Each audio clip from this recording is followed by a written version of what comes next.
Evening, ladies and gentlemen. Welcome to the City of Gloucester Zoning Board of Appeals meeting of August 28th, 2025. This meeting will be held as a hybrid, meaning we're meeting in person, and also people are eligible to attend on Zoom. For the record, the Zoom ID is 859-3404-7599. I recognize in attendance tonight myself, Joseph Parisi. Michael Nyman is on remotely. Peter Canavo, Lauren Norton, Ronald Wilson are in attendance, and I declare we have a quorum.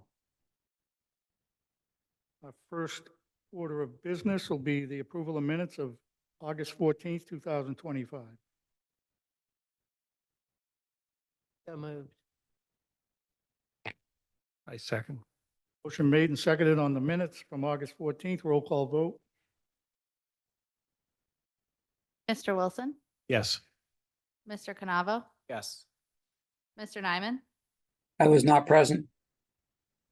Ms. Norton, Yes. and Mr. Parisi. Yes. The next agenda, the consent agenda, is approval of the chair to sign the following decisions: 44 High Street, 19 Church Street, and 25 Brooks Road. Need a motion to grant that. I move to approve those listed consent decisions. Second. Made and seconded, roll call. Ms. Norton, Yes. Mr. Nyman, Yes, Mr. Canavo, Yes. Mr. Wilson, Yes. Mr. Parisi. Yes. Okay, we have some continued applications tonight and a couple of new applications. So the first continued application of Seaworks LLC for a special permit or variance to construct a single-family home at 4 Nickus Road. Attorney, Good evening, Deborah Ellison. Deborah Ellison, Ellison Law Office, 63 Middle Street, Gloucester. And we are here tonight on a continued matter. Brian Miller is the applicant who is present. He has a purchase and sale for this property. The owner is Seaworks LLC, and Red Barn Architecture, Ryan McSharer, is on Zoom if there are any technical questions. He's seeking to construct a single-family home on a conforming lot, and the plan has been modified, and I believe you've been provided copies. And if I may share my screen, Mr. Chairman? please.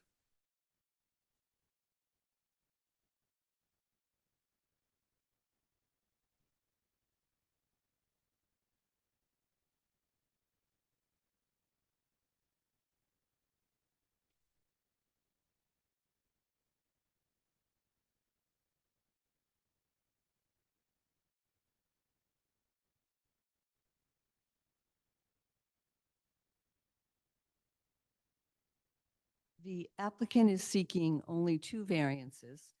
The variances have been modified. The front yard variance, which was previously 10 feet, is now 4 feet 11 inches. And the rear yard variance, which was previously 16 feet 6 inches, is now 19 feet. The proposed house has been moved back approximately 5 feet from the front boundary, and an additional encroachment into the rear yard setback is only 2.5 feet. So the house has been made smaller, more narrower, and also not as wide. It is generally 30 feet from the pavement of Canonicus Road, even though it is 25 feet from the boundary. Given the concerns at the last meeting about whether the seller had created its own hardship, I thought it might be helpful to show you how Canonicus Road, 4 Canonicus, came into being.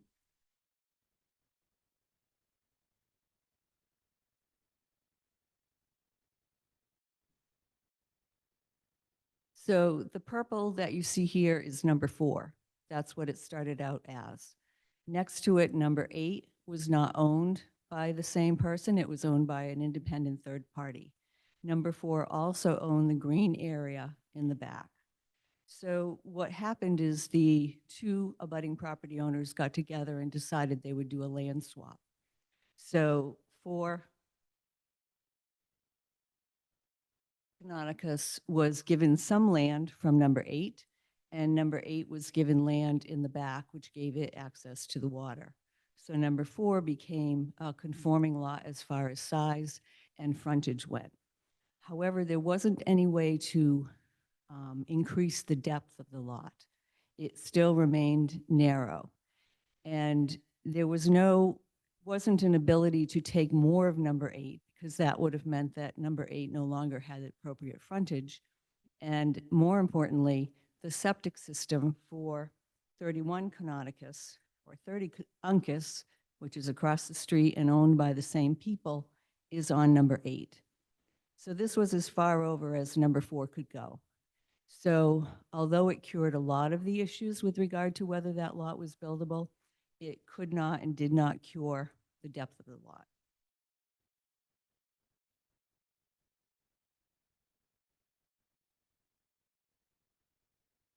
So you can see here in red is the new layout. And the blue dashed lines show where the old layout was. So it has been pulled back from the road. It has been shortened, even though side to side, even though it met the side setbacks. And it has been pushed out a little bit in the back, leaving an additional encroachment of about 2.5 feet in the back.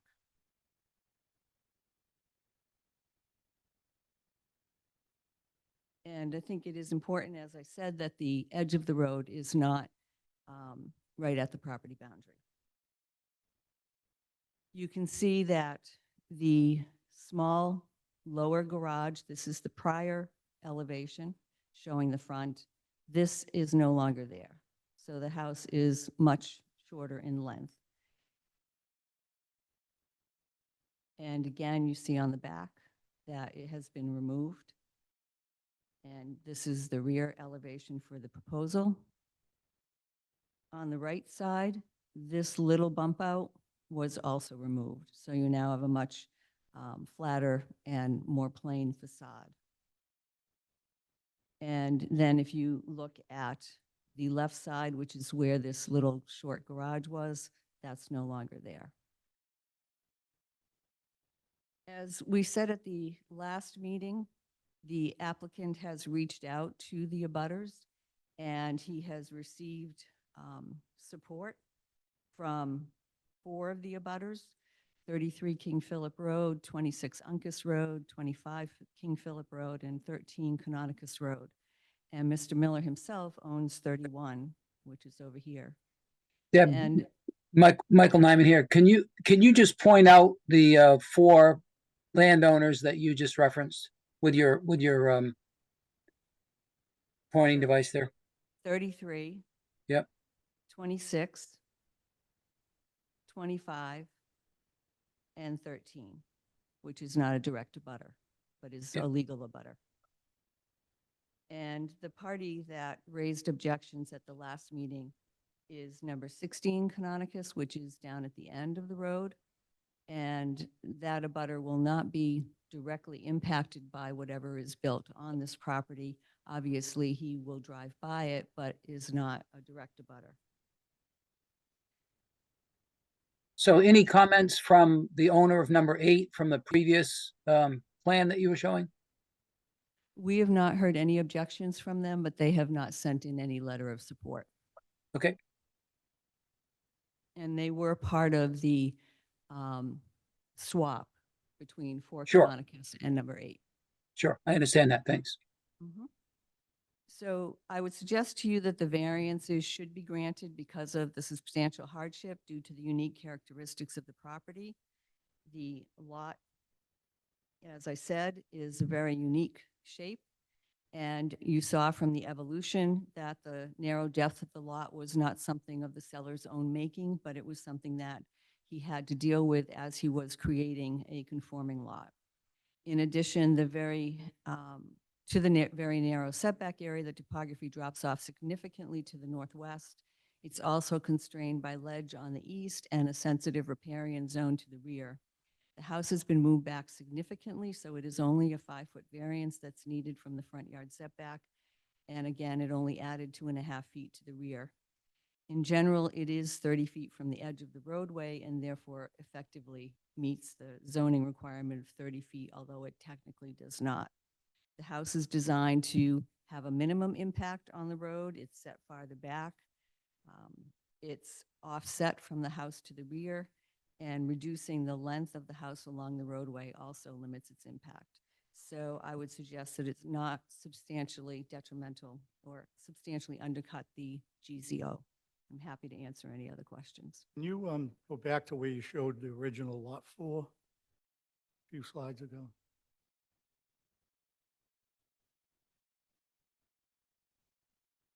So what was the condition of Lot 4 then? Was it unbuildable?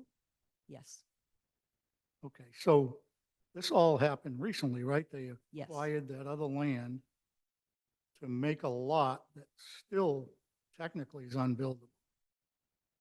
It meets the dimensional requirements for a legal lot, but its setback requirements do make it very difficult to develop without having some zoning relief. Yes, Right. And the person that owned it was the one behind it, closer to the water, right? 35? Or the person? Number 4 and Lot 3 up here had control by one party. But now it And this is sort the of third. belong party. now to 35,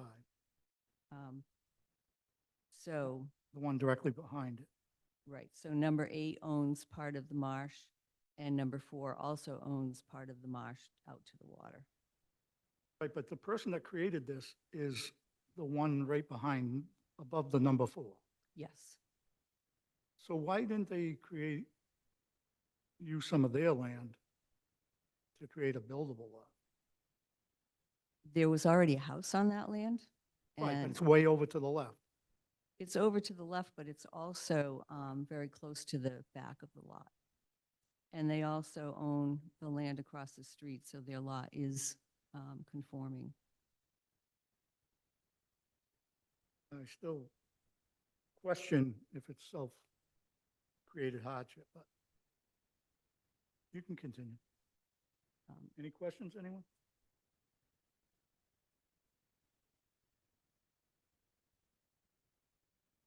No? Okay, we'll open up testimony again. Anyone wishing to speak in favor of the application? If you're at home, if you're on Zoom, you just hit your raise hand button. Unless you're on a cell phone, and then you have to dial *9 to be recognized. If anyone's in the audience, feel free to come right up to the podium to speak. Name and address first for the record, and then you can start talking. Anyone in favor? Seeing none, is there any opposition?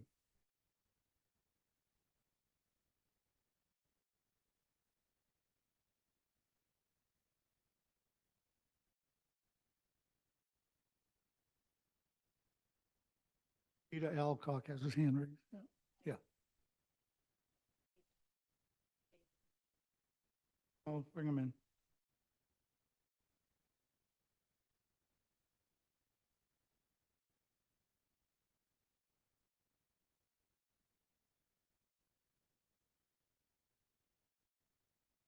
Mr. Alcock, you need to unmute and then give us your name and address.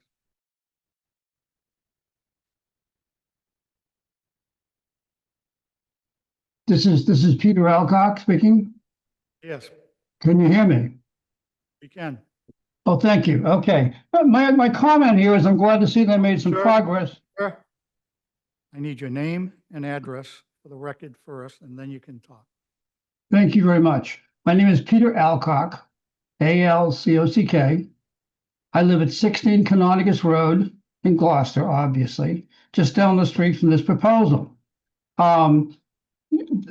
This is a self-imposed hardship. So that puts it in a slightly different category than a, shall we say, non-self-imposed hardship.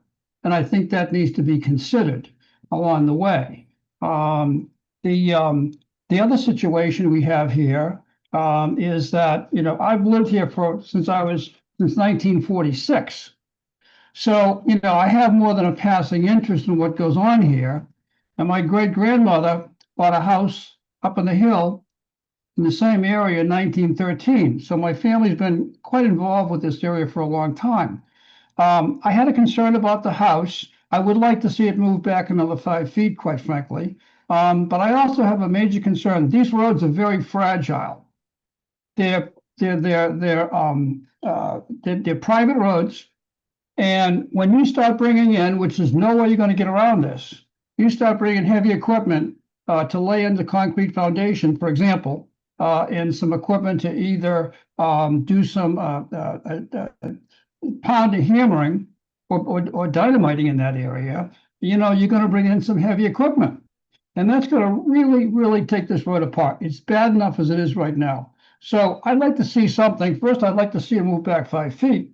But the other thing I'd like to see is I'd like to see some commitment in this plan to repair these roads after this mess has been made, because it's going to create a big mess. Part of the reason I'd like to see it move back is there is no space here, and there's no space in this plan to organize materials. There's no place in this plan for a lot of pickup trucks, which is probably a lot of what you have, to have a place where they can park their pickup trucks and deliver materials and so forth, and they have contractors and people building. So the reason for my push in the 30-foot was, again, exactly that. They need the space. And the other issue is I'd like to see some commitment on this road, which I don't see here, nor do I see a place on this plan for them to accumulate trash, garbage, 2x4s, all the sorts of things that you would normally have in a construction. So anyway, I just pray to the board that these issues are taken into consideration, and I leave it up to you. Thank you very much for listening to me. Thank you. Anybody else in opposition?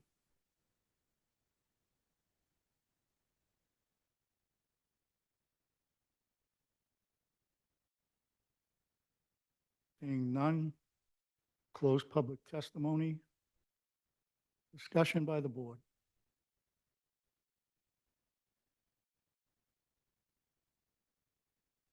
What I'm understanding, and Joe, maybe you can explain it, or Attorney Ellis, the property is now conforming dimensionally, correct? It's just looking for relief on setbacks? Is that basically what we're looking at? That is correct. The front and rear yard setbacks, the side setbacks are met, Thank you. and height is met. Any other?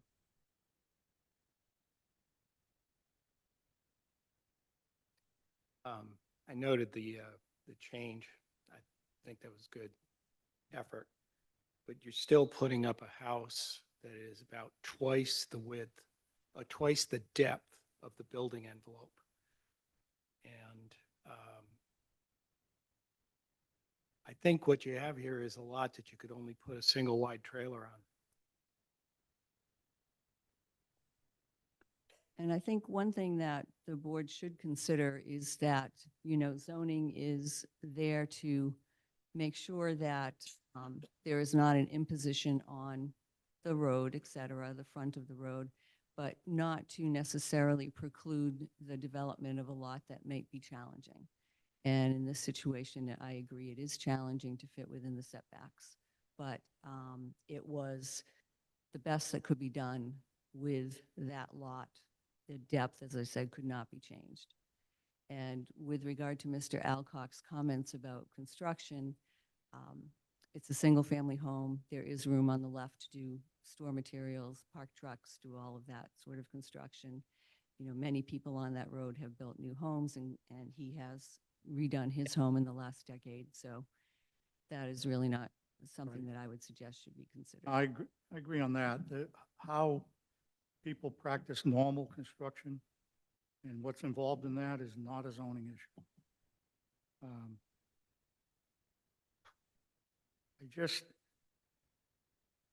still struggling with the idea that you create a lot, and did anybody think about, hey, this is going to be about impossible to build a house on with what I left. I think I would have I would have done the Form A with a little more thought. Because I think you could have found a way to increase that envelope.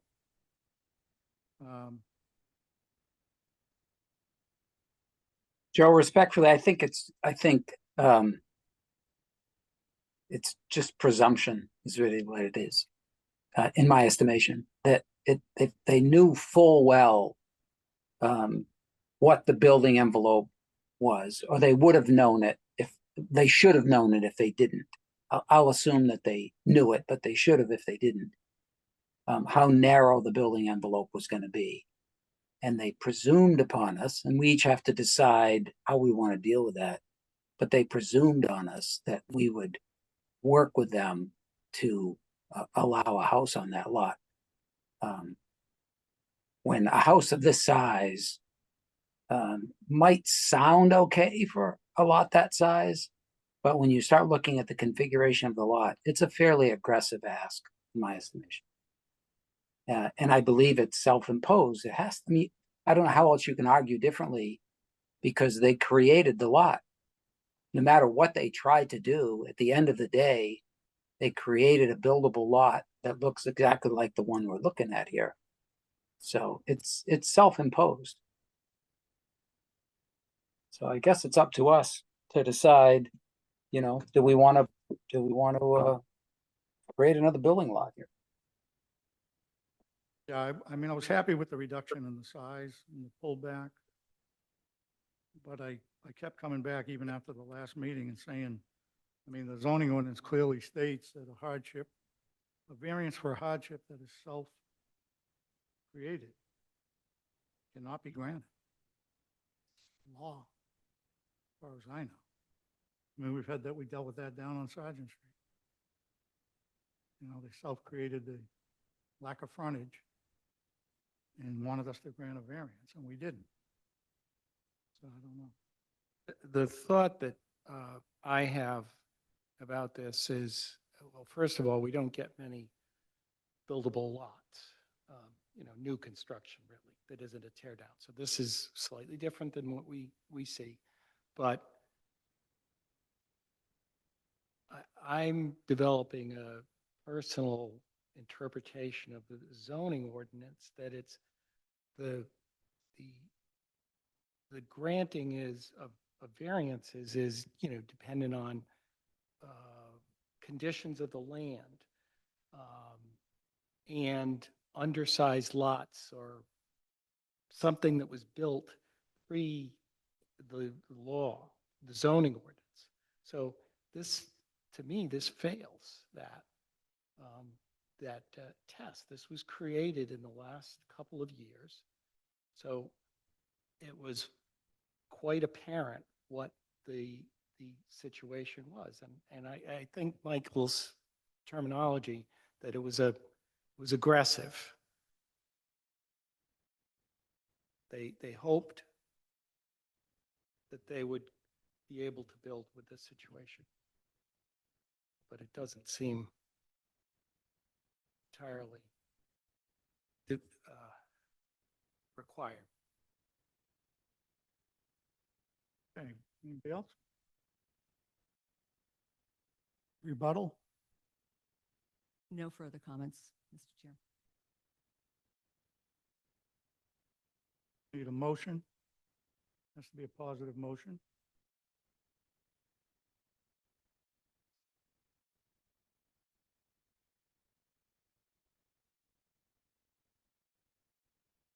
On the application of Seaworks LLC for a special permit and/or variance to construct a single-family home at 4 Canonicus Road, I move for approval. So what we're approving, I mean, what the motion is we're approving variances for front yard for 411 and backyard for 19 feet, correct? Yes, we need a positive motion. Yep, for those two Consider. setback. Yep. I'll second that motion. Okay, we have a motion made and seconded on the relief requested. Roll call vote. Ms. Norton, Yes. Mr. Nyman, No, I'm in opposition to these variances. Mr. Canavo, I'm in favor, yes. Mr. Wilson, I'm not in favor. Mr. Parisi. No. So the application's failed.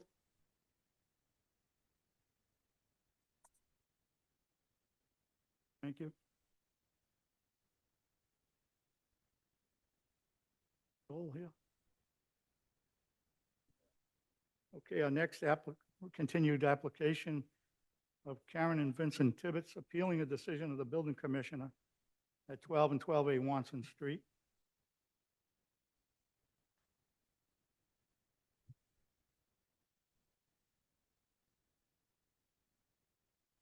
Good evening. For the record, my name is Joel Favaza. I'm an attorney at Seaside Legal Solutions with an address of 123 Main Street. I'm here on behalf of Karen and Vincent Tibbetts. Karen and Vincent, call them Jake, are right there in the front in the pink and in the hat. Last we left off with this group, we had presented the zoning violations we saw at the property that had been missed, or some that had been late discovered because they weren't part of the original intention of the rebuild. And the city basically said, we're not here to talk about whether there are violations. We're here to talk about whether or not the Tibbetts can ask you to overturn the building inspector's decision not to enforce the zoning ordinance. And so I submitted a legal memorandum for your review. I believe that the neighbor's attorney also submitted something for your review. I don't know if the city submitted something as well. If they did, I missed it. I'm not saying they didn't. I just don't think I saw it come through. And so I suppose at this point, the question before you, for me, before I say anything else is this board willing to hear this appeal of the building inspector's decision not to enforce against violations of the zoning ordinance at this property? May I ask the attorney a clarification of what he's asking? Our attorney? Oh, sure. Mr. Vazan. Attorney for the. So in the matter of the renovation, the deck that was put on, that sort of seems to be the larger part of this. Is there a contention that I don't think we've seen any evidence that what was constructed was not in the zoning, the building permit request. Can you clarify that matter? Yes, so I will concede that the expansion of the structure, including the deck, was on the plans submitted for the building permit. However, I will point out that obviously, because I would think even with all the things that were missed, they would have flagged, had they shown HVAC intake and exhaust vents crossing a property line onto the neighbor's property, that would have been something that would have been flagged. The plans do not show the HVAC pipes crossing the property line because, of course, that I assume was not the intention. I don't think they did it maliciously, but the mistake was made and they remain there today.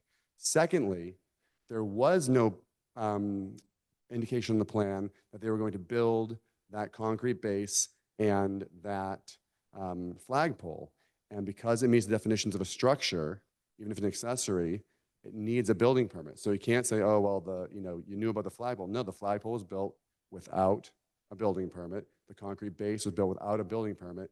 And so even in the cases that the city's attorney cited that talks about neighbors being constructively on notice, again, in my memo, I go through how what we have here differs from those cases that were cited. But nevertheless, even if you wanted to go along that path and say, we presume when the orange card goes up in the window, the neighbors, it's their duty to go pull the file and check for zoning violations before they start swinging a hammer, right? Even along that, if they had done that, they wouldn't have seen the concrete base, they wouldn't have seen this flagpole because they're not on the plans. And to date, there's never been that orange card that permits the construction of those. So you have the HVAC vents and you have the flagpole, neither of which were ever shown on any building plan, neither of which were ever subject to any building permit issued, where if you want to say your opportunity to appeal is there and there only, that opportunity never arose for my clients. And the last one was about the light trespass. And again, we're here because the Code of Ordinances puts the enforcement also into the Mr. Vicari's hands, or the building inspector's hands. And he included that in his letter, that again was on city letterhead, that addressed these 4 issues and very clearly said, if you disagree, you may appeal this to the zoning board. So we were told by the city that we had a right to appeal this. I was disappointed that the city then changed its mind and tried to say we don't have a right. But if you want to get to the point of we're only going to hear about things that weren't on the building permit, that's fine. We can still talk about those HVAC vents and that flagpole and base, because those were never shown as they exist on a building permit.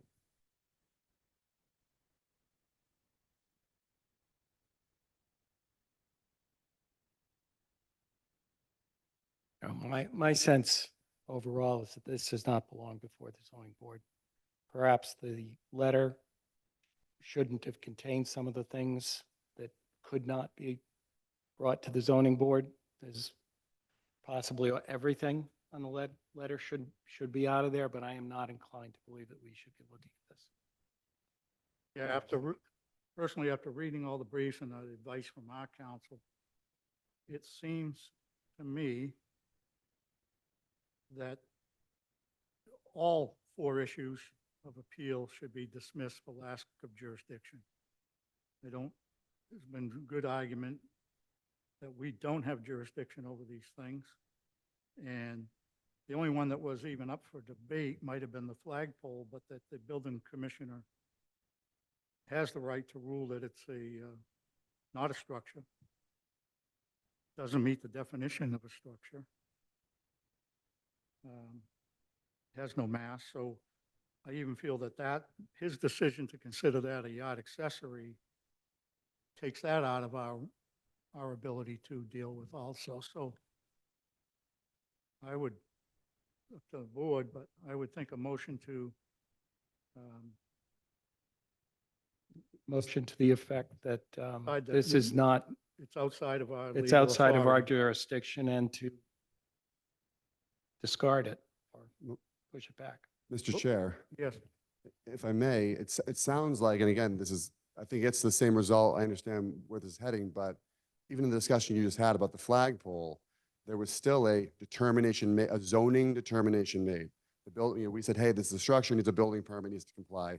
The building inspector said, no, it's not a structure, therefore it does not need to comply. We've appealed that. You are free to say, we side with the building inspector and uphold his ruling, but you would not need to dismiss this for lack of standing. Because again, the question I ask you is, if not now, when could they have, my clients, when could they have appealed these things that were not on the building permit? And if there was no opportunity before now, how do you now say you still don't have an opportunity even now? When was the flagpole installed? I'm not quite sure. I know that's been under discussion with the city since January. I know that originally some enforcement was taken. The flagpole went up. Complaints were made about the light and its proximity. The light was relocated, but not brought into compliance. The flagpole was never moved. So the moment, my clients saw the flagpole and saw what it was doing, they began raising the issue. I think it was back in January of this year. And there was some enforcement, but not full enforcement.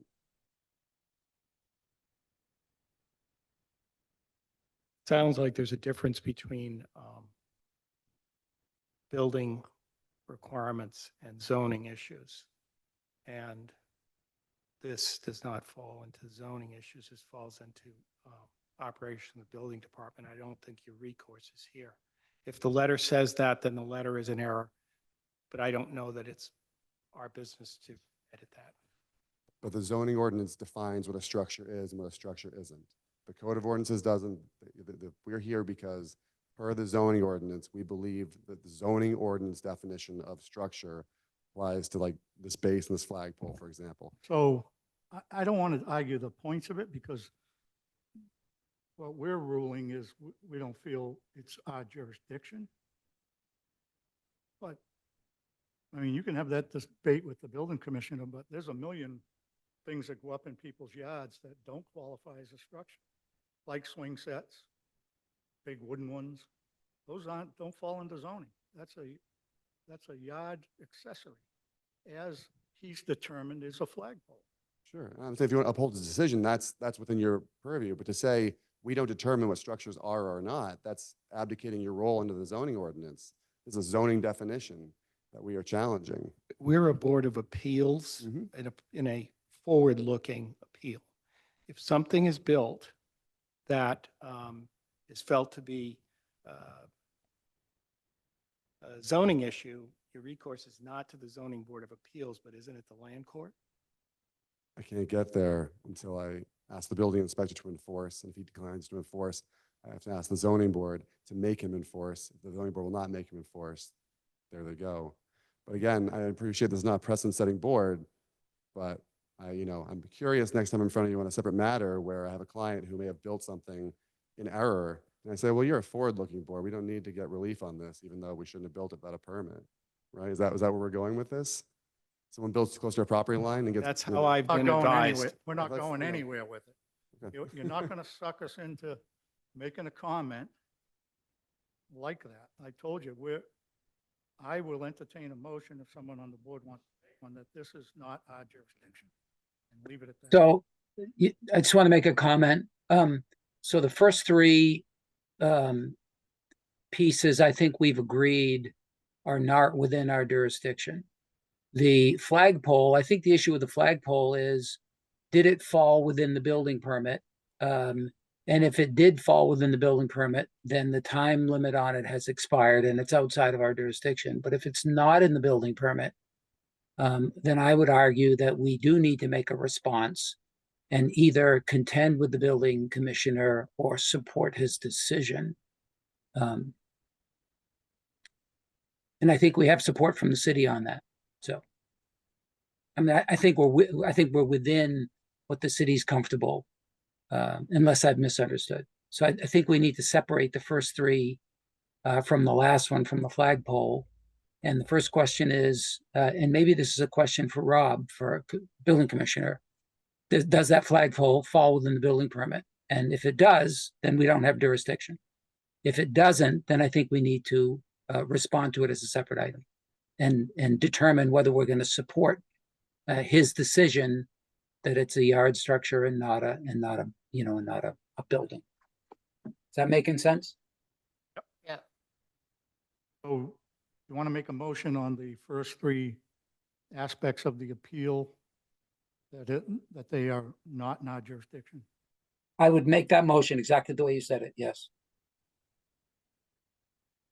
Second? Second. Made and seconded.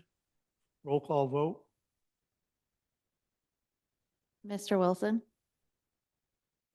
Just to be clear, the motion is that this is not within our jurisdiction. Aye. Correct. Mr. Canavo, Yes. Ms. Norton, Yes. Mr. Nyman, Yes. Mr. Parisi. Yes.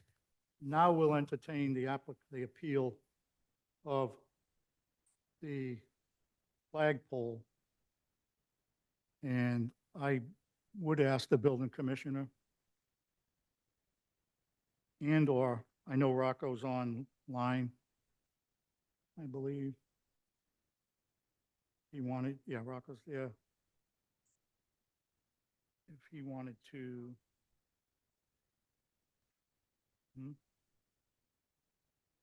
Rocco was handling this one. To defend the appeal. To defend the building commissioner. Good afternoon or good evening. I believe Rocco is on the call and he'll be answering this. Thank you. Okay. Here he comes. So you've been listening and we are going to entertain the appeal that the flagpole is a structure. Good evening, members of the board. Rocco DeFilippis, Assistant General Counsel for the City of Gloucester. I think the board is well equipped to distinguish those matters which fall under zoning and those matters which fall under the building code. I think there is an interplay here where whether or not a flagpole is a structure that requires a building permit is an area that may involve appellate review under the state building code in that process instead of under zoning. If the building commissioners determine that a flagpole is a customary yard accessory, the other issues regarding zoning in terms of the setbacks would not be an issue, as our zoning ordinance clearly exempts customary yard accessories from the measurement of the setback. So it wouldn't raise an issue under zoning. I think perhaps the only issue that would be before the board is whether or not it required a building permit. And the question then is whether the remedy is through the state board of appeals or the zoning board. And I don't know if the zoning ordinance itself is equipped in the same way that the state building code is equipped to provide that answer about whether or not this is a structure.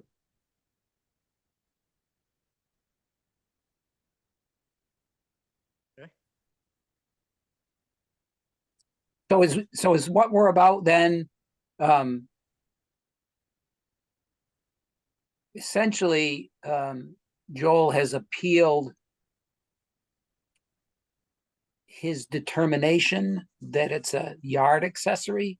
And so this is a question, Rocco. So then essentially, we're basically either overturning that decision from the building inspector or we're supporting his decision. Is that what we're about? I just want to make sure I'm clear what we're doing.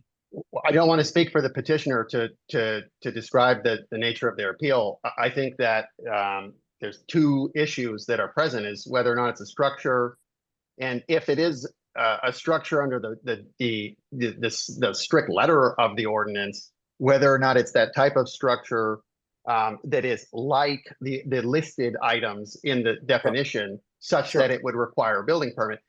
I think if the other distinction would then be, okay, whether or not it's a structure, is it a customary yard accessory? I think that determination is certainly one the building commissioner made that would raise questions of zoning. But if it is a customary yard accessory, then obviously those other issues of zoning wouldn't be implicated because the setbacks wouldn't apply. And I think the board can appreciate that the building height definition in our zoning ordinance refers to buildings with roofs. And it also exempts specifically accessories that are on buildings. And so whether or not a flagpole as a customary yard accessory would fall under the building height definition, I think perhaps that's one of the issues. Again, I don't want to characterize the nature of their appeal, but to me, it's whether or not it required a building permit or whether or not it's a customary yard accessory. So and we maybe just need to get Rob Vicari, maybe not, but what did he determine? That's all. Because I feel like I'll let Joel speak his piece in a minute, but I'd like to hear Attorney Favaz's response. okay. So I am not here to argue building code. I appreciate this is the wrong venue for that. The zoning ordinance of the city of Gloucester defines what a structure is. Some of the qualities of that include being in a fixed location on the ground or attached to something with a fixed location on the ground. This flagpole is attached to a large concrete structure. I don't know about large concrete pads being, that are protruding from the ground being a customary yard accessory. So I'm saying that the zoning ordinance defines structure. Then the zoning ordinance, not the building code, I'm sure the building code does other things about structures. The zoning ordinance in section 1, I believe, states that all structures require a building permit to be constructed. And so that the building inspector has not required this flagpole and this base, which are clearly a large thing in a fixed location on the ground, to require a building permit is what I'm appealing. And it's under the zoning ordinance solely. And again, if Mr. Vicari's made the determination, this is not a structure, therefore, per section 1, a building permit is not required. And you can uphold that, you can overturn that, but that's the question that I've asked of the board. This is a zoning matter only. I'm not here about what the building code says structures are. So you are asking us to interpret the definition of structure. Yes, I believe this falls in a definition of structure. I believe Mr. Vicari believes it does not. I think Attorney DeFilippis, again, I appreciate him not putting words in my mouth. I won't put words in his mouth. I believe his thrust is that this is one of the, if it is a structure, it's one of the exempt structures as this customary yard accessory. We argue this is nothing customary about this giant flagpole and this huge base that it's mounted to. This is like customary for the circle in front of a high school, not for the backyard in Rocky Neck. And I'm asking you to make that determination. Is it a structure? And if it is a structure, is it customary accessory that is exempt from meeting setbacks and building permits, that sort of thing? or is it a type of structure that requires a building permit? And that doesn't get us to the merits of this, right? For all I know, if you said, hey, Mr. Vicari, we disagree, we think it's a structure, it's a pretty big flagpole, pretty big base, this needs a building permit, for all I know, the neighbors could go get that building permit, right? Maybe it requires zoning relief, maybe it doesn't, but we're not even at that point. I've just said, this is a structure, it needs a building permit per the GZO, per nothing else but the GZO. Mr. Vicari and Attorney DeFilippis disagree, and it's up to you as the Zoning Board of Appeals to make a determination whether this flagpole and that base meet the definition of structure, and if they do, if they're not exempt as customary yard accessories, like a swing set would be. Yep. So Rocco, are we permitted to interpret what a structure is under the zoning? I think that the applicant has kind of raised the issues that they think the determinations were made. Again, I think the board wanted to hear from the building commissioner, but I if the do. Yep. the determination is that this is or isn't a structure. I think that is a decision that the board can review, given that the language in the GZO could be interpreted either way. Or moving on to the next point, whether or not it is a customary yard accessory, I think is definitely a determination that the board would be able to decide whether or not it was properly decided or not. But there's no real clear guidance in the GZO to look at it. I think that the customary yard accessory would point to the custom in the community that this board is familiar with. Mr. Chairman. Yes, please. So I'm trying to think of a way to structure the statement. If someone were to come to us with an application for zoning relief, and they would say, I want to build flagpole in my yard, I think that the conversation, I can hear Mr. Nyman saying, I don't think they need that because a flagpole is a yard accessory. So, in that sense, we have made some decisions about whether this applies or not. And I think that's how I would see this going. I don't think anybody's going to make an argument that the 8-foot cedar post that I have my weather station on in the yard with 5 pounds of concrete under it is a structure. And I don't think that the swing set's going to be considered a structure. And I think if we move along, we can't be starting to say, okay, how many pounds of concrete went into that base to determine what's a structure? So I'll just read, as Attorney Favazza has for the record, the definition of structure: anything constructed or erected, the use of which requires a fixed location on the ground or attachment to something located on the ground. Structures include buildings, mobile homes, billboards, fences that exceed 6 feet, swimming pools, tanks or the like, or part thereof. Boundary walls and fences not exceeding 6 feet in height are not considered to be structures. So, you cement a fence in and it's not over 6 feet. Hey, Joe, get a little closer to your mic if you would. Sorry, Michael. Yeah, so if a fence cemented into the ground can be 100 feet long, as long as it's not over 6 feet, is not a structure. A flagpole cemented into the ground, I can't see fits any of these definitions. The use of which requires a fixed location. I don't know. I mean, you could have put the flagpole anyway, right? So can we get a quick word from Rob, or do we know that Rob has basically said that this is a yard accessory? So, because I feel like at the end of the day, we're either supporting that decision or we're not supporting it. I just want to make sure I'm clear what he has said. That's all, what I'm supporting or opposing. I'm Rob Vicari, Building Commissioner, City of Gloucester. So, Michael, just to answer your question, a flagpole is considered a yard accessory. I would never, ever ask for a building permit for a flagpole. Excellent. Thank you. Mr. Chair, if I can speak one last time out. So going to the conversation you just had about the fence. Yeah, you can cement a fence that is no more than 6 feet tall, because if that fence falls over, maybe it crushes a bush or something, right? But if you want to build a fence half as tall as this flagpole comes down, it's coming out through their fence into their yard. There's people in the backyard, they're getting hurt. It comes at an angle, it's destroying part of their house, right? This is different. A fence cannot be nearly as tall as this is without becoming a structure. Secondly, we just had the Waterfront Festival. Those tents were structures. You need a building permit to put up a vinyl tent with aluminum stakes in the ground at Stage 4 Park. Those are structures.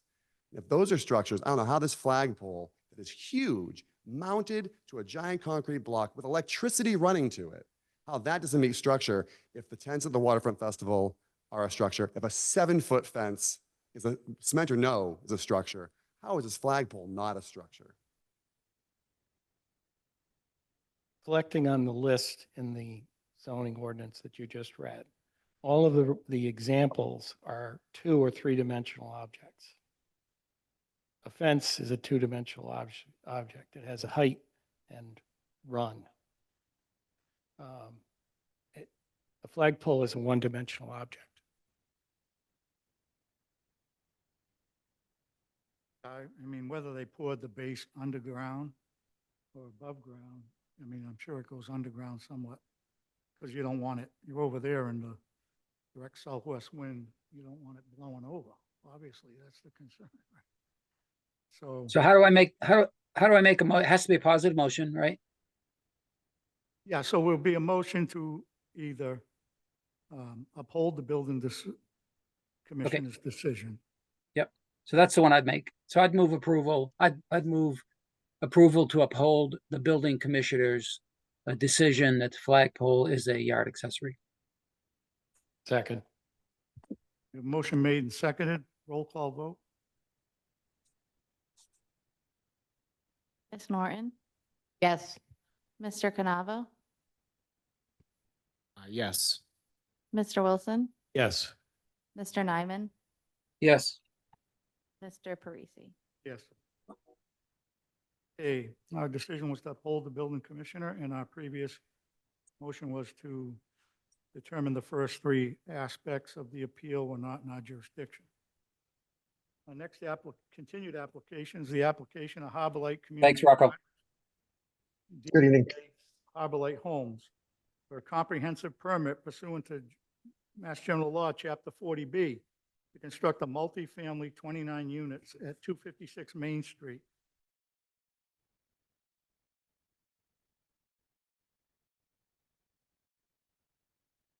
Good evening, everyone. I know the intent for this meeting is for a lot of public comments, so we'll be really brief. You did receive an update from us with the list of waivers that was requested in the last meeting. Just sort of changing the language from variance to waiver, given that this is 40B, and outlining what exactly we're looking for a waiver from. I'm happy to answer questions about that. The other piece, we made a change to the site plan based on some conversations with the neighbors, and I'll let our architect, Stefano Basso from SV Design, talk through that change, and then we're happy to answer questions and turn it over to comment. So the first order of business that I want to discuss is, wait a minute. Can you not share this screen right now?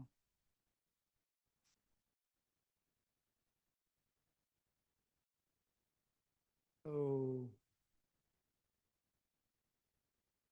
at our last meeting, toward the end, I had discussed the fact that the application didn't seem complete because we didn't have a request for waivers, which are traditional under 40B. We're asking for variances and whatnot, and those, actually, we received some letters commenting on that in the meantime, arguing against the variances, but a 40B comprehensive permit has requests for waivers, certain aspects of the zoning ordinance, fees, it could be anything on the request for waivers. Now, we don't have to approve them all, but that's typically how it's set out. So what I want to do is I'm going to make a motion. Let me get the wrong one, but that the application is now determined to be complete after the final submission, and that the opening date or date of action for The application was um,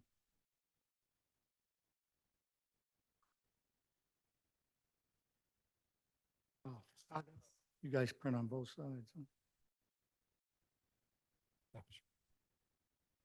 Huh? Good evening. Yes, please. Can you find me? Yes, if I can help the board through this process, so thank you, and sorry for taking the microphone. It's Suzanne Egan, General Counsel.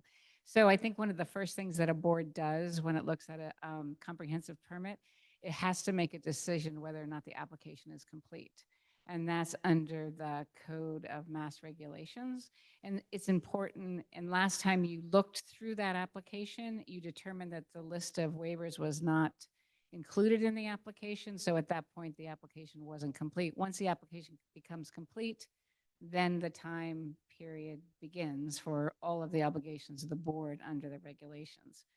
So I think tonight, and I provided a memo running through what is required and what has been submitted. So I think that it would be appropriate for the board at this point to establish that record at the public hearing of the items that are required and also that have been submitted. And then you can make a determination as to whether or not the application is complete and move forward from there. Okay.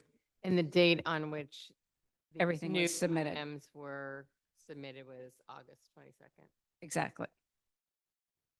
So the things that have come in, summary material submitted to date, and a recommendation that the board makes a finding that everything is up to date so far.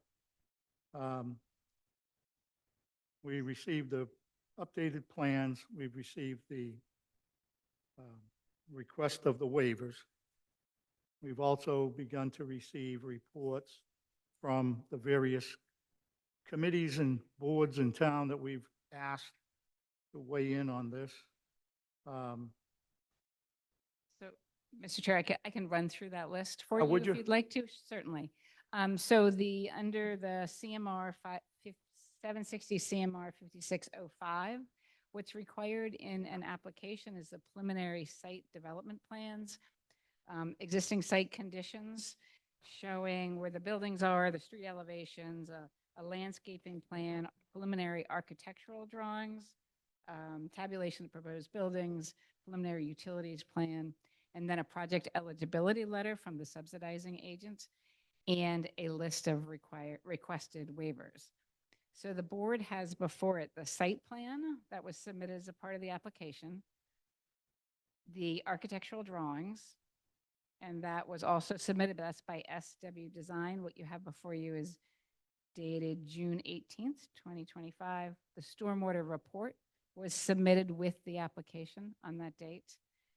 Project eligibility letter dated December 11th was submitted, and the supplemental materials that you received on August 22nd, that included the list of required waivers. So at that point, then you would make a determination as to whether or not the application was complete. And I would suggest that you would want to take a vote on that to make that determination to begin those timelines. Okay, I will entertain a motion that the board make a finding as to the completeness of the application for the purposes of 760 CMR 5605.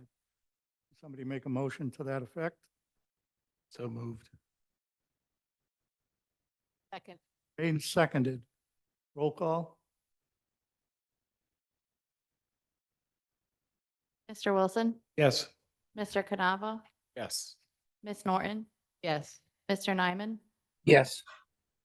Mr. Parisi. Yes. We have determined that it is complete. As I said, we've begun to get, Do we have to determine the date on which it's complete? Is that today? August Or is it the 22nd. 22nd? August 22nd. Okay. We've also, we received correspondence from the fire department, the planning board, the DPW engineering, and some of those are requesting third-party consultants. The first one, which is in our packet, we have a quote to hire Weston and Sampson to be our third-party consultant on that. and we'll need a vote to go ahead with that. And I'd also like to include in the vote for the city solicitor to negotiate any other third-party request made by the city boards and commissions.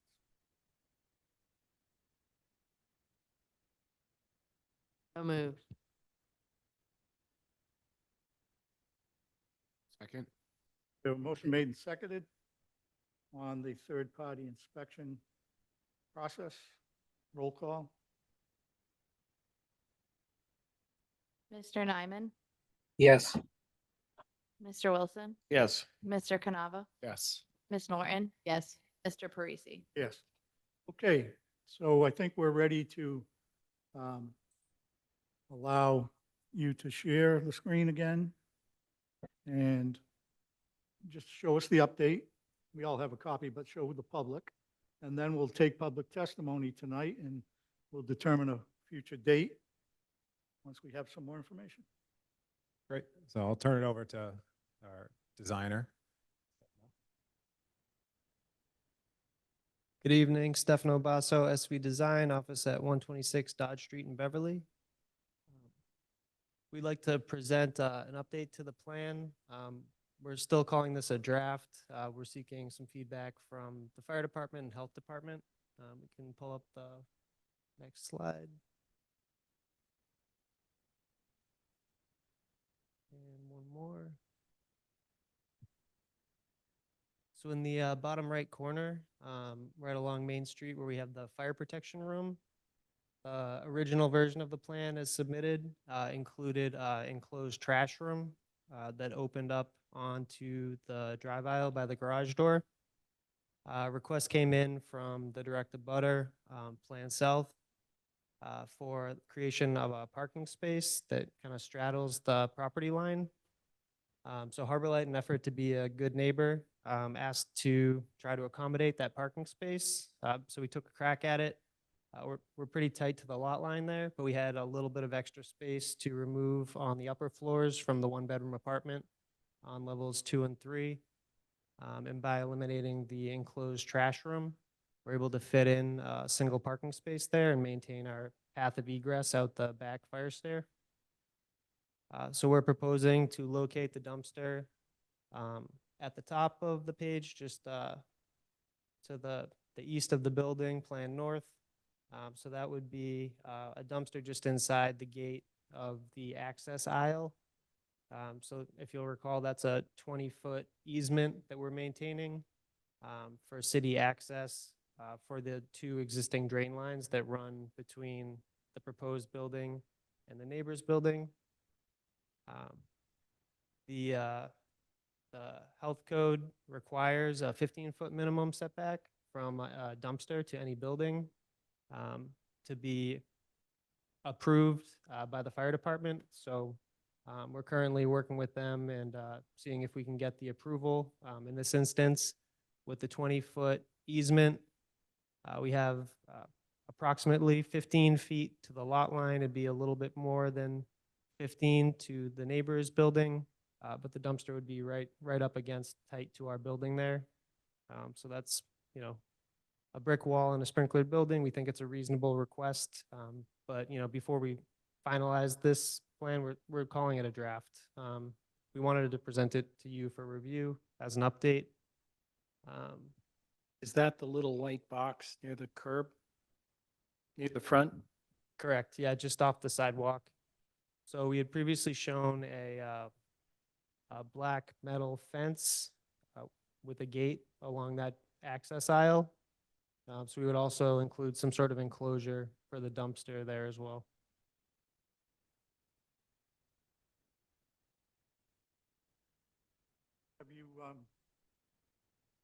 Have you reviewed the fire department recommendations yet? Not yet. So I'm curious, because you're going to be required to make sure the elevator's the right size, and they have a lot of stuff. And there's a lot of comment about the sprinklers and the alarms and all that. Is there an overhead to the parking area? Is there a garage door that closes? There's a garage door. Yep. It's a grate type to allow stormwater, flood water. in and out of the garage, So you can see through it? correct? Okay. Because in the past, when you couldn't, we've required some type of an alarm that alerts people on the sidewalk that the door's opening and that a car could be coming out.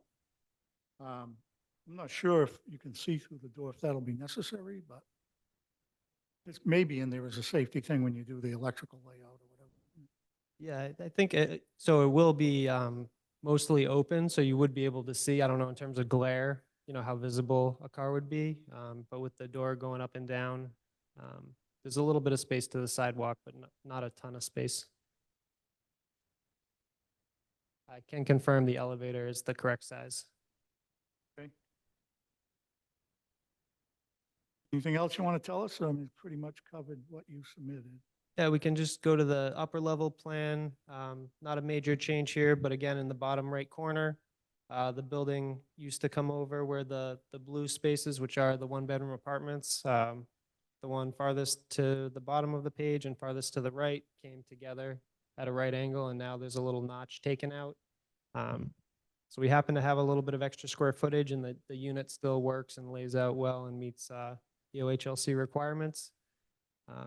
And on the exterior, if we go to the next slide, the building still largely looks the same. It's just that front projection where the signage is got a little bit skinnier. There used to be 2 pairs of windows, and now it's just the one, and the second pair is set back to allow for that parking space on the left. Yeah, I like that. Certainly took it back and away from next door. Yeah, it does create a little bit more setback. They'll have light, concerned about their shadow. Okay, All right. Thank you. thank you.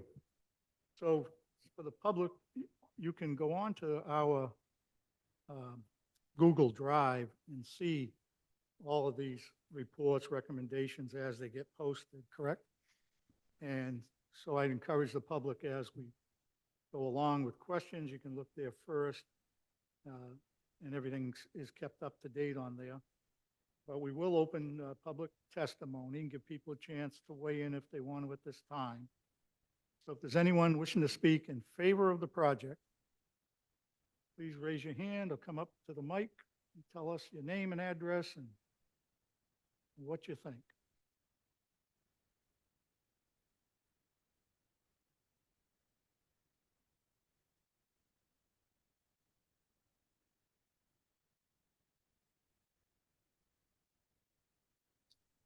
Does that work?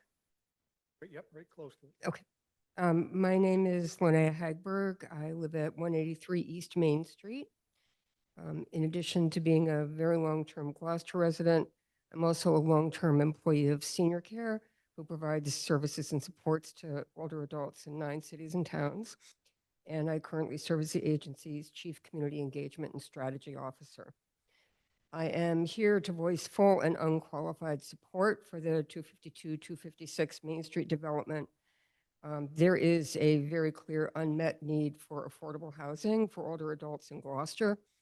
This is a thoughtful and well-planned development that will help meet that need. To the greatest extent possible, housing for Gloucester residents is prioritized. All the units are ADA compliant, and of really particular note, there are supportive services available to those who need them. This combination meets a critical need that will help people who have spent their entire lives in Gloucester remain in Gloucester and continuing to live in a community setting despite having increased needs. There are very few options for housing like that within Gloucester right now. Senior Care has had many successful collaborations with Harbor Light. They are a visionary community partner. They have a stellar reputation. Their work has contributed immeasurably to improving the lives of older adults. And I fully believe that this project should go forward. Thank you. Thank you. Anyone else wishing to speak in favor?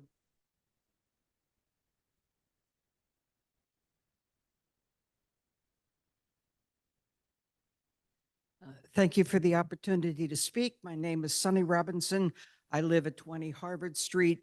As some of you may know, I was the city's public health nurse from 2000 to 2008, and I have been advocating for senior housing options, therefore, for 25 years.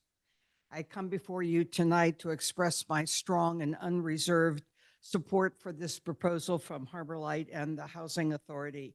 It very much meets our needs for additional housing for seniors in Gloucester in a marvelous way. And it is marvelous for many reasons because it provides much needed senior housing with supportive services available for those with the greatest limitations in income, meaning at 30% and 60% of area mean income, in one-bedroom apartments, creating really nice living spaces, including individual kitchens and lots of common spaces in the building, in a well-designed building with satisfactory landscaping around the building, adequate parking to meet the needs of staff and visitors, and for the few residents who might in fact still have a car.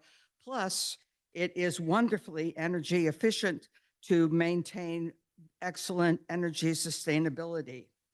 While the loss of community use parking is unfortunate, we need senior supportive housing a lot more than we need parking.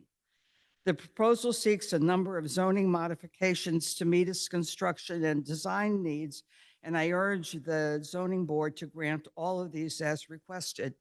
I believe the proposal completely meets all of the requirements for special use permits. Gloucester and Cape Ann have an ever-increasing senior population, as Linnea just was saying, with many on fixed or limited or very limited income. Gloucester's percentage of senior population is the largest of any of the communities on Cape Ann, and Cape Ann's senior population is larger than the state average. This population is projected to continue to increase into the future. A growing number of persons are increasingly in need of supportive services, and this proposal will meet this. And as Linnea pointed out, it will operate at the largest allowable possibility of local preference for Gloucester applicants. The lot and traffic flow are designed to facilitate traffic flow around the site and in and out of the lot. Parking is recessed under the building so that floodplain issues are addressed. The building is designed with flat entryways, and the units themselves are designed to meet the standards of the ADA guidelines. All living units are also equipped with emergency call systems.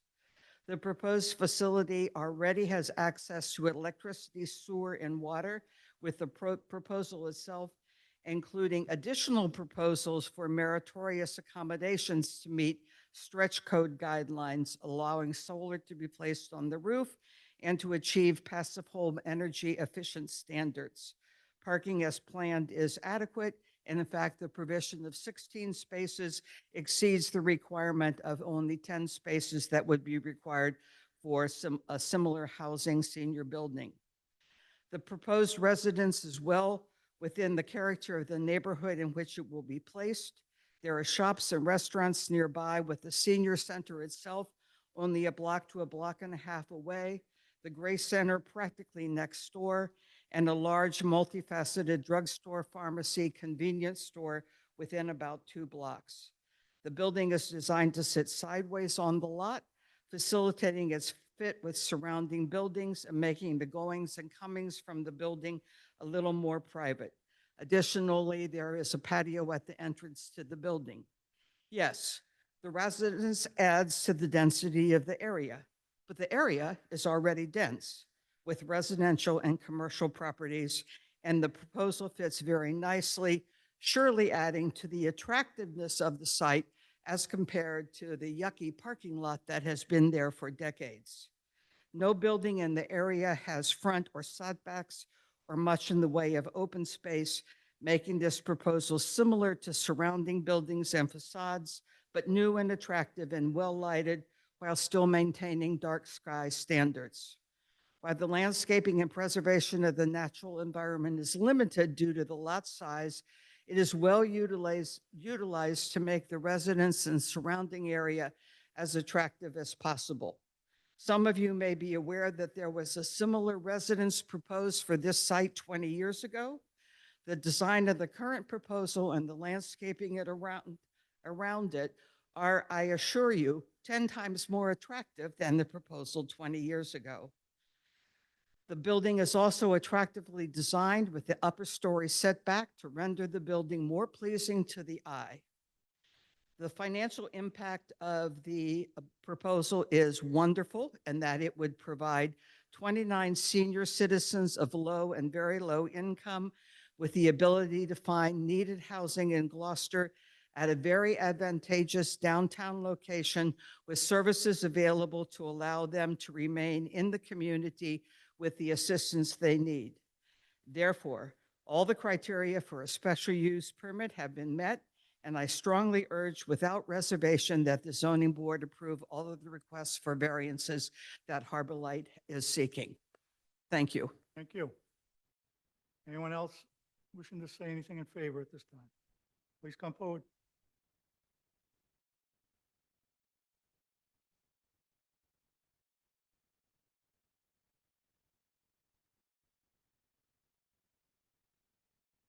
Hello, my name is Lisa Smith. I live at 44 Haven Terrace in Gloucester, and I think this is a wonderful project that has been proposed. We need more affordable housing for, especially for seniors in our community. And I am also heavily involved with climate issues here in Gloucester. I'm part of the Cape Ann Climate Coalition, and this project is just, we just think it's wonderful that there's no fossil fuels involved. It's all electric, heat pumps, EV chargers for people who live there who want to have electric vehicles. It's a very forward-thinking design that they have for this project. And I would give my full support for any kind of project that is looking forward to the future of what's to come with climate change. So that's just about all I have to say, but thank you very much. Thank you. Anyone else wishing to speak in favor?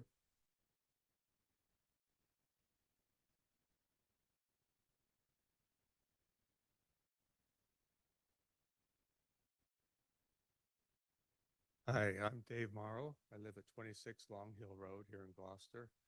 I don't think I can add much in the way of information to what. Dave, could you speak right into that mic? Thank you very much. Thank you. Yes, I don't think I can add much in the way of information to what the previous speakers have said. I just wanted to add my support for the reasons that they mentioned, that we need this, and it seems like a good solution. Thank you. Thank you. Anyone else? Come forward. Don't be shy.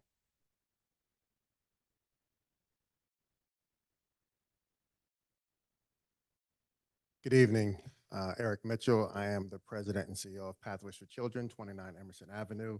I've been serving Gloucester and the Cape Ann community for almost 60 years. I am not a Gloucester resident, but I am an activist and supporter of low-income housing because that is where our families live. And so I obviously will support affordable housing for seniors, for residents to age in place. I really wanted to come and make sure that I testified in support of the great work that Harbor Light Homes does throughout our community. You may not know, but we have a joint project where we are building and bringing childcare to a community down in Beverly. And so what everyone should know is when Harbor Light does a project, they are very conscientious about the needs of the community and are very responsive. I think we have seen that, and you will see that. But they are also, they're concerned about the entire community and do phenomenal work. And so if you haven't seen the quality of what they produce, I encourage anyone to take a look at it. Again, Eric Mitchell, Pathways for Children. Thank you. Thank you.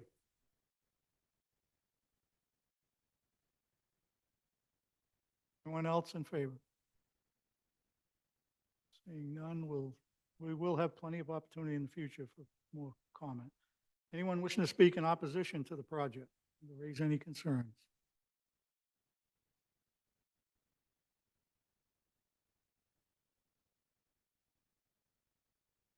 Good evening. My name is Kathleen Reynolds. This is my domestic partner, John Hattersley. We reside at 260 Main Street. We are direct abutters to this property. While in general, we do support affordable elderly housing projects, we are not necessarily in favor of this project as proposed. We do have some major concerns about the proposal's effects on the environment, the area's infrastructure, our home, and local traffic.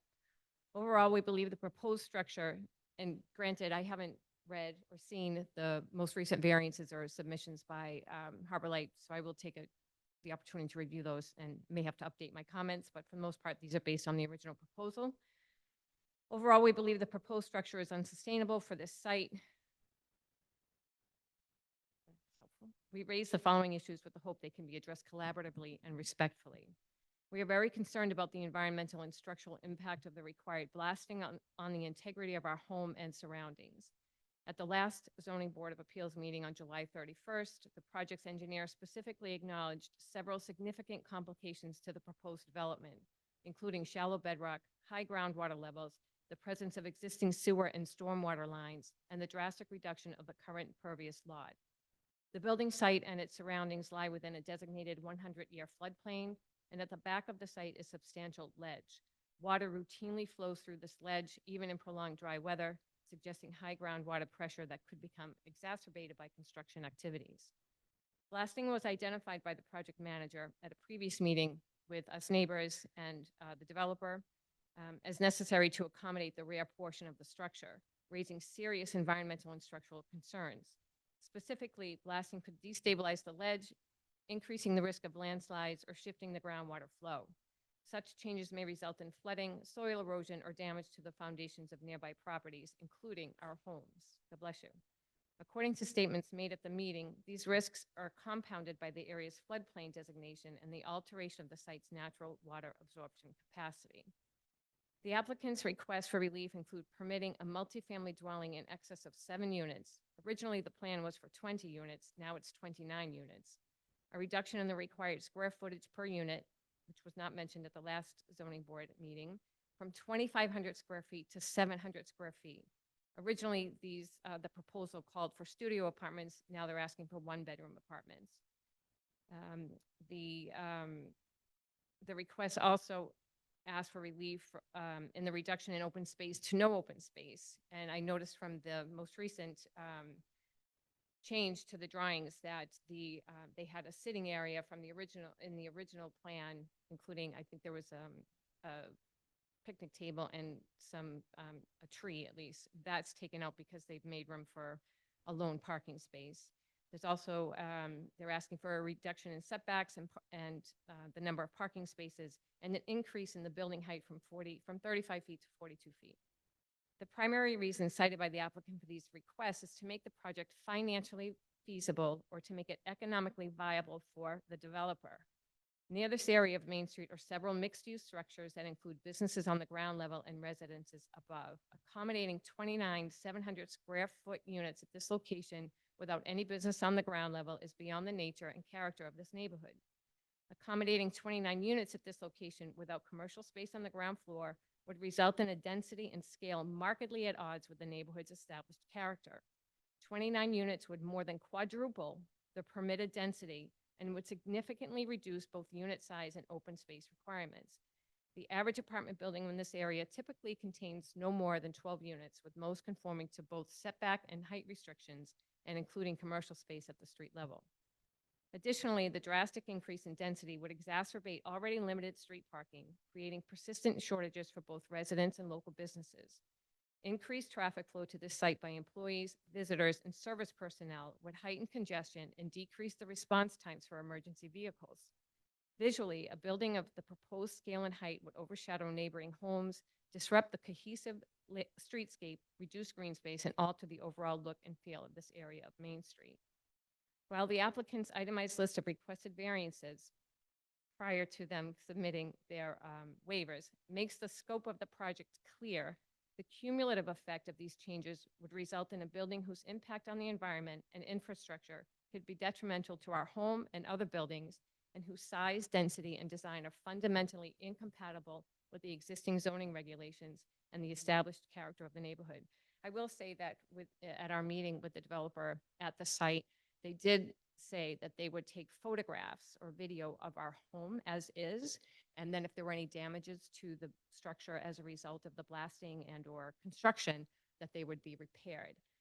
My problem with that, our problem with that, is that would not make us whole. If our our foundation is cracked beyond repair, we're out of a home.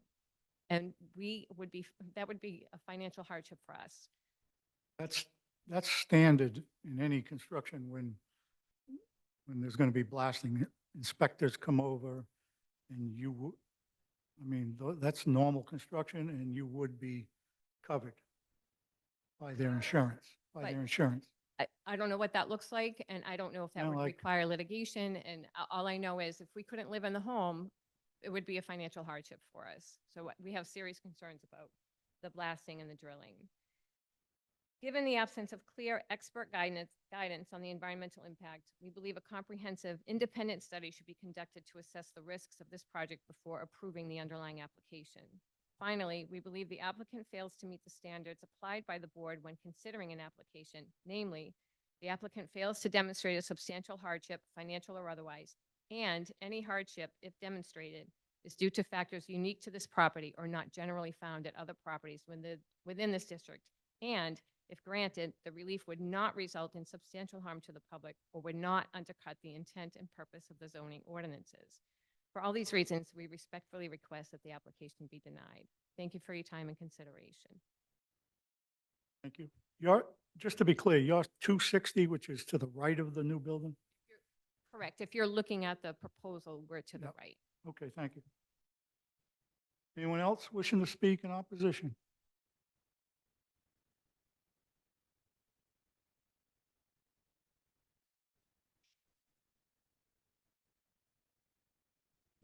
Would you mind bringing up the presentation we shared? The one that was, yes, great, okay, thank you. My name is Joe Condon. I also live at 260 Main Street. I'm in the same building with Kathleen and John. And as soon as you see the picture here, my unit is the short little one next to the huge building here. I have been involved with Harbor Light for the last 2 years, and we've had 2 or 3 meetings. I've been really excited about elderly housing is definitely an issue. The last meeting that we had in July, okay, that's me right there on the right. And so I am a direct impact there. When they presented the latest proposal, it had, well, not doubled, but it has gotten so much huger in size. Then all of a sudden we found out there's going to be blasting at the back of this property in order to make room for this. We need a height variance, we need a density variance. And when this was first presented by Andrew DeFranzo, who's the director of Harbor Light, it was a smaller and seemingly financially feasible project at the time. Now it has, for lack of a better word, exploded into a huge additional story building with 29 units. So my concern here is height, density, and also when you're talking about access. I know this property goes right up to the side of my wall here, but Harbor Light does so many great projects, and they have mixed use developments, they have elderly developments. Why this could not be reduced in size and still somehow be made financially feasible, maybe mixed income, instead of pursuing this 29 units, which there are no other buildings on our street that have that many units in it. I am also, as Kathleen was mentioning, I'm concerned about the effect of the construction on my everyday life. And as we were talking about foundational issues, et cetera, and I understand those are part of the construction process. But when you're talking about living next door to having to blast out a ledge, there is a retaining wall behind that leaks all year long. I know they will deal with environmental issues, but these are all of concern to us who live immediately next door. So my request would be that if to defer the approval until maybe they have explored all options that would not need variances that the zoning board has already put in place for good reason, height, density, setbacks, etc. So again, I am fully in support of affordable elderly housing. This might not be the right model to go here. So I just wanted to have my say. Thank you very much. Thank you. Anyone else wishing to speak in opposition? I'll remind everybody online or here that as the project develops, changes sometimes are made, and we're going to keep the public hearing open throughout the whole process, so people would have an opportunity to comment on those changes if there are any. Sometimes we ask for changes, and they go along with it. The whole 40B concept is we can't ask them to do anything that makes the project not feasible. So we try to steer it toward a nice building, a good-looking building that fits. And that's what our goal will be through this process. So people will have plenty of opportunity. At this point, I'm going to entertain a motion to continue for a month so that we can finish getting in the different reports from the boards and get our consultants on board, because all those things that are being brought up are things we're going to get reports on, and they're going to say whether the water is going to work and whether the drainage is going to be right and whether it's fireproof and every other aspect we're going to get reports about, because none of us are experts on everything. And as those come in, they'll be made public. People have opportunity to comment. We may suggest some changes. We may not. They may suggest some changes as they uncover things that need to be done with the project. So that's kind of how it'll progress.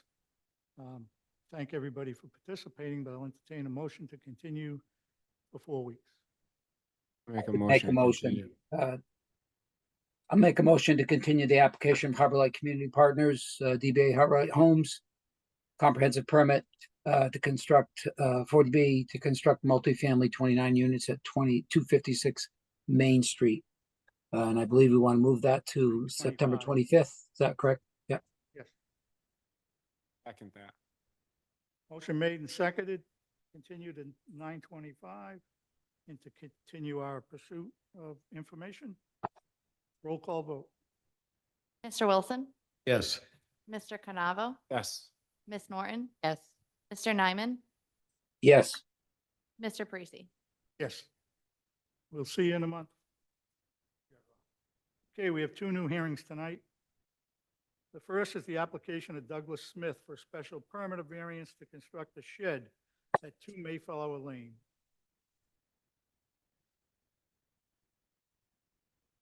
Hi, Doug Smith, 2 Mayflower Lane.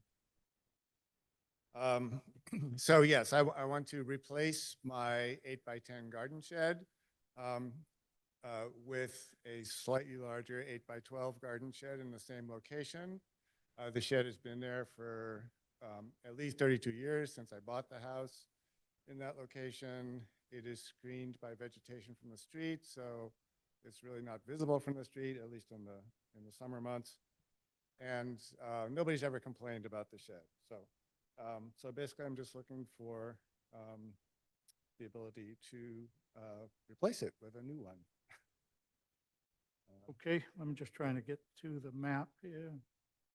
May I ask a It's this question right while here, you're right? looking? Yeah. I just want to make sure that I am reading this correctly. It looks like the existing shed, you're going to overlay the existing Yes. area and then move sort of in the direction of the house, upstream, if you will. That's right. So you're not going any closer to the side of the property. 2 feet. 2 feet in the opposite direction from the wetland, actually. And actually, I did go to the thing last week, and they told me that this is permissible as a minor activity in the. You make sure and speak right into that mic, sir. Yep. Yeah. Thank you. Okay. Okay, so what's before us is a request for a special permit to alter and expand the non-conforming structure, which would be the shed. No variances. Can't hear you, Mike. Yeah, great photos, I said, very helpful. Yeah. Any questions on it? Pretty cut and dry. Take public testimony. Is there anyone wishing to speak in favor of the application? Anyone in favor? Come forward or raise your hand if you're in the audience. Seeing none, is there any opposition to the project? Any opposition? Seeing none, there'll be no need for any rebuttal. Discussion by the board or a motion? I can make a motion. Go for it, Application Mike. of Douglas Smith, what is it? You good? I would move approval of special permit from Douglas Smith to construct a shed, 8 by 12, is it? Shed at 2 Mayflower Lane. Slight increase in nonconformity, clearly not more detrimental to the neighborhood. I'd move approval of the special permit. Second for all the same reasons. Motion made and seconded for a special permit to alter and expand. Roll call vote. Mr. Nyman, Yes. Ms. Norton, Yes. Mr. Canavo, Yes. Mr. Wilson, Yes. Mr. Parisi. Yes. Heard our decision's favorable. We'll put together a draft that'll come out to you with instructions on what you have to do. Thank you. Thank you. Our last application of the evening is application of Patrick Titus for a special permit or variance to construct a single-family home at 5 Shimataro Court. Attorney Frontiero. Yes, for the record, Salvatore Frontiero, 46 Middle Street, for the petitioner. The petitioner is the buyer of the property. His name is Joseph Skimorski. The owner of the property is here today as well. And that's Patrick Titus, who's sitting here. He's familiar with the project and can answer some questions about it. One moment, please. Sal, speak right into that mic, please. Yep, just trying to get connected here. I'm not sure what's going on, but try this again.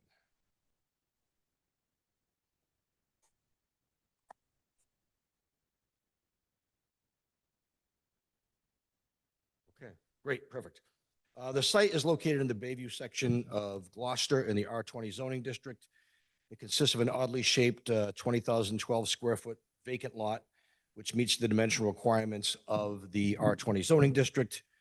For the record, the petitioner did not create the site, nor did the owner of the site. It was created in 2002 by the Shimataro family, and at the time, the same dimensional requirements were in effect as are now. The site has a very narrow building envelope, as you can sort of see here. I think one of the reasons for that, and I think Mr. Vicari rightfully decided this, is that this right here is not a side yard setback, it's a rear yard setback. It may have been laid out thinking that was a side yard setback, but the way our definition works, that's rear yard, which is 10 feet more than the side yard. So the building envelope is essentially 26 feet wide in that area. We're seeking today a 9.5 foot variance, rear yard variance, and we're also seeking a height exception of 3.5 feet. The petitioner plans to build a single-family home, 4 bedrooms with a footprint of 1452. And just there really quickly, these are the elevations. It's a pretty modest-sized house. You can see. Those are the side views, the front and back. He also desires to avoid siting the house right against the left east side. The neighbor on that side, the one being most affected, right over here, he preferred that the house be sited not towards the rear of the lot where there's a larger building envelope, because it would intrude on his backyard, but more towards the side of his house. And there's also a bit of ledge right here, which makes it a little bit more challenging to build within that, closer to that right side yard setback. He has shown in black are the people who supported this. What happened there? I'm sorry. People who supported this. This one up here is one owner of a 3-unit condominium. I want to make that clear. And then right here is the Ramsey residence, and right here is the most affected residence. So again, I would submit that the 2 most affected properties have submitted emails in support. And also, as shown here, to that, this is not a situation where we're, excuse the pun, pushing the building envelope here. This is not really artfully drafted, but I put this L-shaped structure there to show you that As of right, a lot larger building could be built within the applicable setbacks. That would be approximately about a 2,500 square foot footprint as opposed to the 1,452 square foot footprint they're putting here. And again, that was the most logical place to put it. It shortens the driveway. Again, the neighbor over here did not want anything intrusive on his backyard, and the neighbor over here wanted to keep it away from his house as well. And I should note that right here, the house is sited up front, and there's a vegetative buffer right here. There's a vegetative buffer right here. So even though the larger part of the building envelope is back here, and even though he could build a much larger house back there, as a practical matter and to please the neighbors, it made more sense to put a smaller structure right here. So this is not one of those situations where it's a self-inflicted hardship or we're really pushing it based on the limitations of the site. The limitations of the site would allow actually a much larger house out back. So I think it's distinguishable from the Canonicus Road matter we heard earlier today. And also, so what we're seeking today again is a special permit for height. And the standard for that is that the petitioner wants, well, the reason is he wants a little bit higher ceilings. That's one of the reasons. He wants 9-foot ceilings on the first floor. Because the house is so narrow, he wants to give it more of a spacious feel by raising the ceiling height a little bit. And as to the special permit for a height exception, section 5.2.1 of the zoning ordinance sets the maximum height for structures at 30 feet. Pursuant to 3.1.6, this board is authorized to grant special permits for heights in excess of 30 feet up to 35. If this board makes a written determination that the requested height exception is consistent with neighborhood character, will not be substantially more detrimental to the neighborhood because of obstruction of views, overshadowing of other properties, or impairment of utilities or other adverse effects. For the following reasons, the petitioner submits that this application meets those standards. First off, the home will be located a good distance from other houses, as shown here on the assessor's map. And there'll be, as I said, it'll be screened on different sides. So the one that won't be screened is the one that is one of the ones that has supported it. It will be screened here and screened here. And though it may cast shadows, the east is to the right here. The shadows will only be cast in the morning. It will not impact any views. Although some of the houses up there do have ocean views, this will not impact any of that. Again, it's largely wooded. And we're unaware of any impairment of utilities whatsoever. So I think based on that, I think that this project meets the standard and that the 3.5-foot height exception should issue. Moving on to the rear yard setback variance, I'm not going to regurgitate the standard. The board knows that. The hardship here is unique because of, I think, two things. The unexpected rear yard setback with what most lay people would think would be a side yard setback. And also the best way I can describe the shape of this lot is looks like the state of Idaho a little bit. Very oddly shaped lot. And this hardship is obviously unique to the neighborhood. There's no lot that's shaped like that in the area. And in order to build a home of any meaningful size in the area that is preferable to the neighborhood and makes the most sense, it'll be necessary to encroach into the rear yard setback. And again, we're encroaching a little bit more than we otherwise would. We do have a little bit of room to the east towards the neighbor. But again, there's ledge there, and the neighbor said, you know, I don't want it looking at my backyard, and I want it sort of further away from my house on the side. So we did those things to accommodate the neighbor as well, because if we pushed it further to the east by about 5 feet, our request for a variance in rear yard setback would be less. But we did it for that reason. And again, it's quite possible to build a larger house as a matter of right. But I think this is the best use of the site. As far as the effect of the neighborhood, siting in the middle of the site is in keeping with the intent of the ordinance as it pertains to light and air and overcrowding. And again, there's clearly a hardship based on the site, based on the shape of the lot, based on the fact that we have a sort of an unexpected rear yard setback. So I think in the totality of the circumstances, the variance should issue. The petitioner and the seller did work very hard to placate the neighbors and talk to them. I understand from talking to him that he talked to more neighbors than this, but they did not express any opposition, although they did not submit letters in support. But again, the most important thing is I would argue the two most affected properties are supporting this petition. Thank you. Thank you. So the request is for a special permit for height and just rear yard setback, right? Variance? Yes. Okay. Sure. I noticed there was some construction in the adjacent lot. Do you happen to know the height of that? I think, I saw that as well when I did a site visit, but I think it's one of these two properties here. If you look at the. Yeah, it is, because we approved that. It's an ADU above what was a pigeon coop. But there's a whole nother piece of property between it. It stands out. It's number 17. It is a little bit deceptive. I had to take a double look at the plan as well when I saw that. I thought it was right there, but there's a whole nother property between them. But it seems very high because It's up, probably the it's uphill too. topography. Yeah. But- Each that street on Pigeon Lane is an uphill street all the way to the back lot. So it is much higher than that one. So relative to that, the height is. It does appear to be the lot next door, but it actually isn't. Again, I had to take a double take myself. Okay, any other questions at this point? Public testimony, anyone wishing to speak in favor of the application? Please come forward or raise your hand if you're online. Can you take that down, please? Hi, how's it going? 1 second.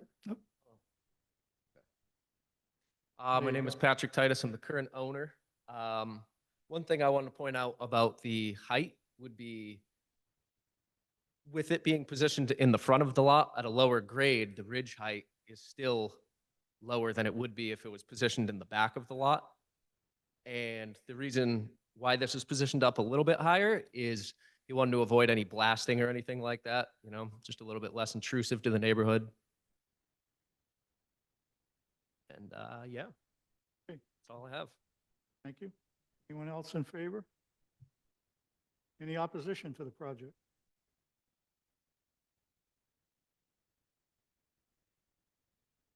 None. No need for rebuttal. Motion? Before we go to a motion, Questions? I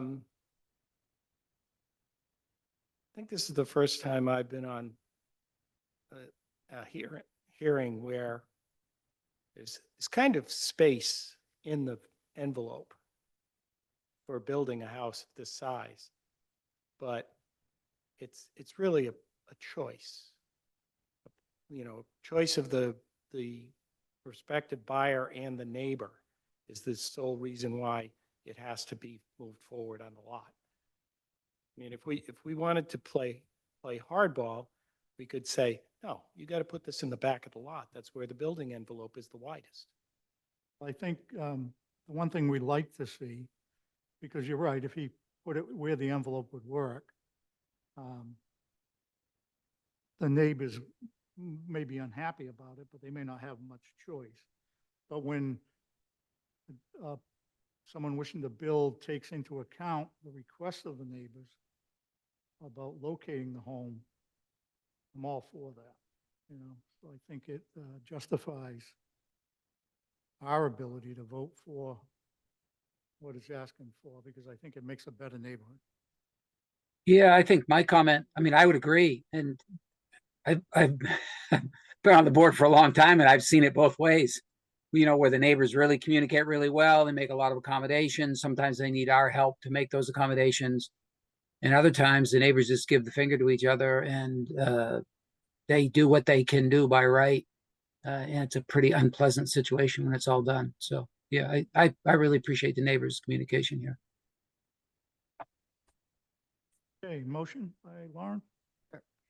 I move for the application of Patrick Titus on 5 Shimatara, excuse me, Court, map 138, lot 51, for a variance under GZO 1.7 for rear yard setback and maximum building height as set forth in the application. Second.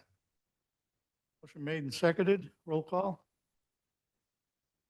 Mr. Wilson, Yes. Mr. Canavo, Yes. Ms. Norton, Yes. Mr. Nyman, Yes, for both. And I think a good argument was made for the variance. with the rear yard setback and a very narrow lot there and accommodation to the neighbors. So I would vote yes for the variance and yes for the special permit. And Mr. Parisi. Yes. Heard a decision's favorable. Appreciate a draft. Be happy to do that. Thank you. Thank you. Okay, we have one item to discuss. The building commissioner is making a request of us. Yeah, so I would like for the board to request to change the definition of a structure to exclude flagpoles under 30 feet. Make a motion or second that? So, How do we do that? so we make a recommendation to the planning board Gotcha. to, amend the zoning ordinance. It's their role to do that, but we can Sure. ask for that at any time on anything we find troublesome. And just on that same subject, I did meet with the planning board recently, subcommittee, and suggested some minor changes with definitions and whatnot that was tying us up with ADUs. And they voted the other night on what they're gonna propose, and I think it'll make things clearer for us when we're doing ADUs. So this will be the same kind of thing. It would just be coming from us. So I would make we'd entertain a motion, Peter? Before we make a motion, are there any other things that come quickly to mind that are like flagpoles that, if we're gonna So, can we make this a slightly generic to incorporate something like a flagpole? so as far as what we'll talk with, when we ask them to consider it, recommend it to them, we'll have an opportunity to discuss it with them. I mean, we could create a subcommittee at any time and look through the zoning. I know planning board is doing it now, all aspects of the zoning ordinance, looking for issues. And I was glad that they came forward and asked me to meet with them to discuss it. Now, it was an official meeting, they had a quorum, but it wasn't our official meeting, so four of us couldn't have went and discussed it, but we could have a subcommittee meeting to just review zoning things and take recommendations in the future. This Joe, one- get a little closer to the mic, please. I'm sorry, Mike. Yep. This one, I think we could just refer to them to look to add that and let them, they'll come up with the wording and everything. Yeah, it'd But be nice how to if they define it. made it a little broader than just flagpoles, because, to use my stupid statement about one-dimensional objects, I mean, weather station, clothes pole, bird feeder, Yeah, they're all traditional yard accessories, and I'm not even sure, I don't buy the argument that it would need a permit, to be honest, with any flagpole. So I'm not sure they need to do that, but. It doesn't seem like it's. If I were going to suggest to them, I would say, I respect what you're saying. You've been on the front line, is flagpoles and like objects. Okay. I would move that we suggest this to the planning board, that flagpoles and like objects be explicitly determined to be yard accessories, not structures. Second. Made and seconded. Roll call vote. Mr. Nyman, Yes. Ms. Norton, Yes. Mr. Canavo. Yes. Mr. Wilson, Yes. Mr. Parisi. Yes. So we'll need to get that in some type of form of a letter off of the minutes and send it to them. You guys can do that, maybe? All And right. Will legal do the Yeah, they'll refer to it. appeals on Watson?